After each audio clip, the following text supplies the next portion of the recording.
So this is first time now, and second time actually. I'm going to travel alone after I became a father. This time I'm going to Sarajevo. It's a 7.5 bus ride for me. As I just said goodbye to my beautiful girlfriend, I'm a wonderful child. Sent them on their way to Norway while they're going to some arrangement. Then joining me back in Sarajevo in 4 days time. So follow me on a journey solo and into the Bosnian Herzegovina province. Or it's a province, you know. So let's go. And of course you may be wondering, why do you take the bus that takes basically the whole day instead of just taking the flight from here, which takes like 1 hour? Basically, I want to see more of the countryside. I want to see more of the actual nature. You can see the nature from the airplane, but it's just from the air, you don't see anything. So that's why, mainly. And secondly, I have not done it. I have never taken a long ass bus ride. So for a traveler who wants to just do anything, this is part of it. Will I do it again? Probably not. But now I just take it off my list of things I have done, which I also should never do again.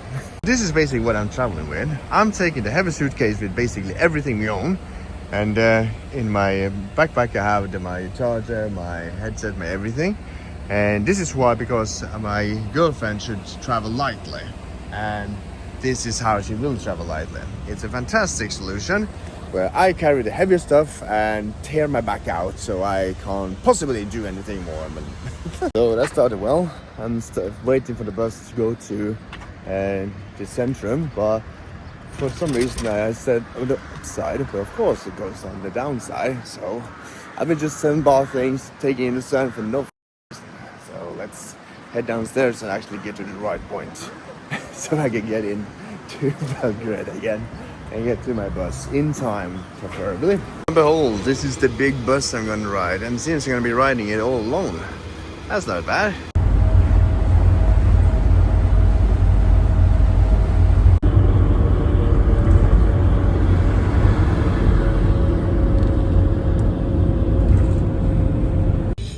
So there is the bus station I'll go into, and meanwhile, because it doesn't seem like it's just so much going on there, so I just find a good restaurant meanwhile to just sit down and enjoy some water and wait for my bus.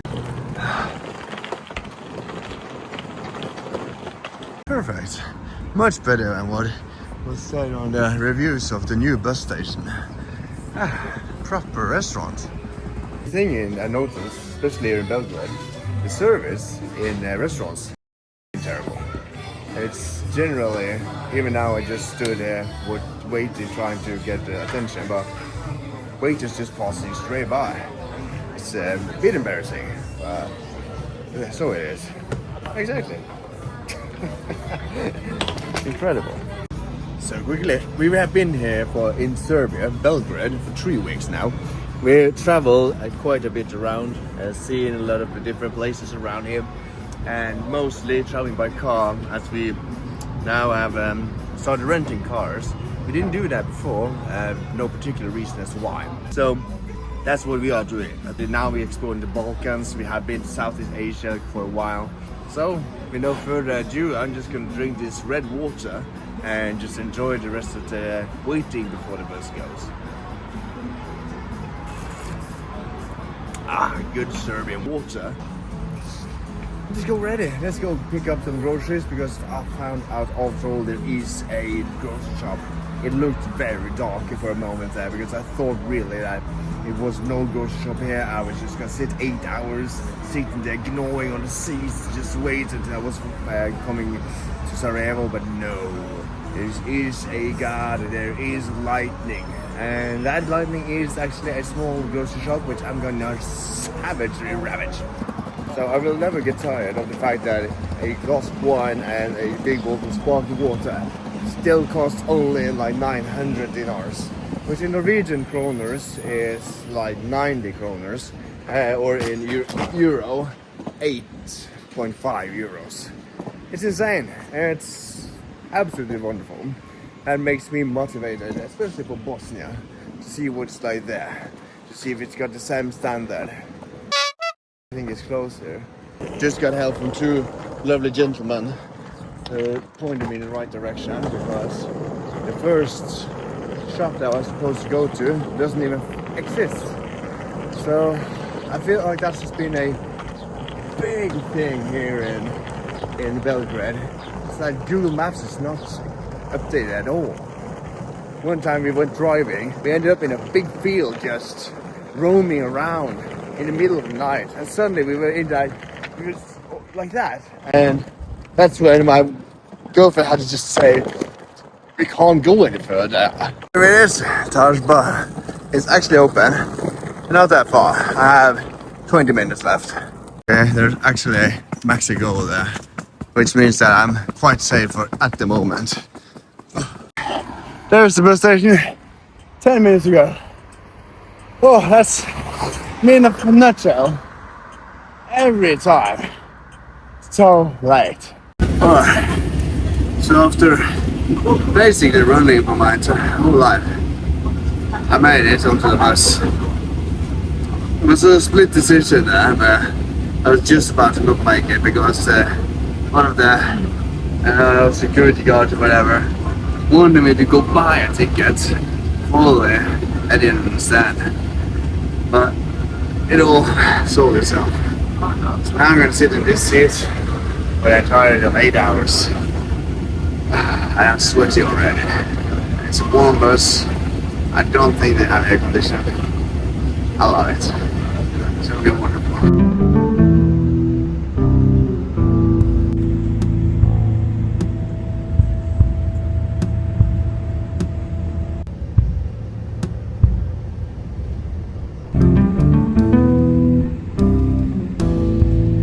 So we are taking a 20-minute little break here in a remote town.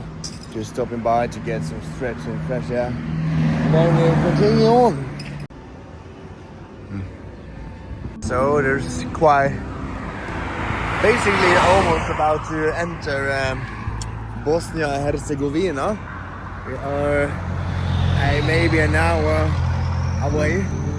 Not even that, but we are going to take a extremely weird route to Bosnia, because you may take the highway all the way, but that would be too easy, wouldn't it?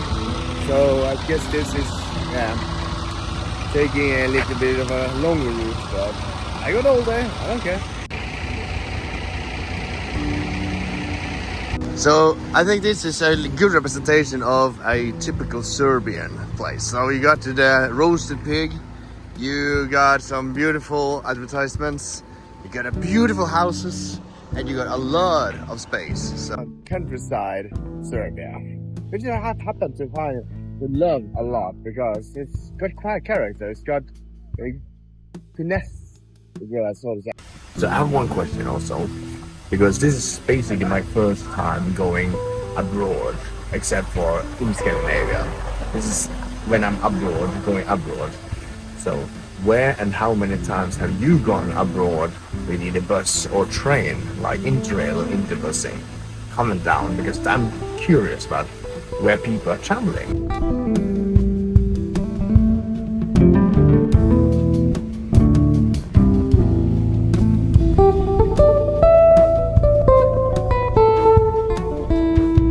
To Bosnia.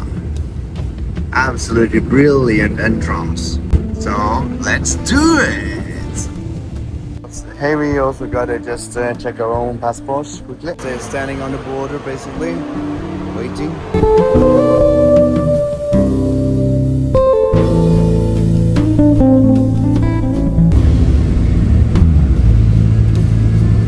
Welcome to Bosnia-Herzegovina. We have just crossed the border. You can basically see the border over there. There is Serbia, and we are in Bosnia. There's only a small river separating the two countries, and we now just stop for another 20-minute brief encounter, and then we're going to Sarajevo. So let's just enjoy.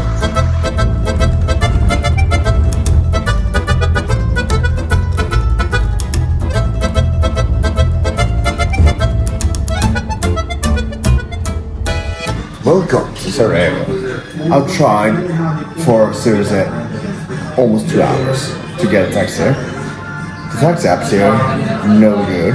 But the lovely gentleman here in the Pizzeria Dino actually helped me book a taxi to get to where I'm going. All honors to him. Seriously, I'm out of options. I'm looking so forward to just get to the apartment and just relax now. Alright, so we finally arrived at our Airbnb. So just let me quickly carry this luggage. Oh. So let's see. There's a bedroom. And here's probably a kitchen. Ah, there's a kitchen. Nice. I guess here's a bathroom. That I got in peace. And here's the living room. And I'm gonna sit and enjoy my night. Oh. Alright, but when that's done, you know what's that next. I'm gonna get out, I'm gonna go find some cigarettes, I'm gonna get a smoke and a beer.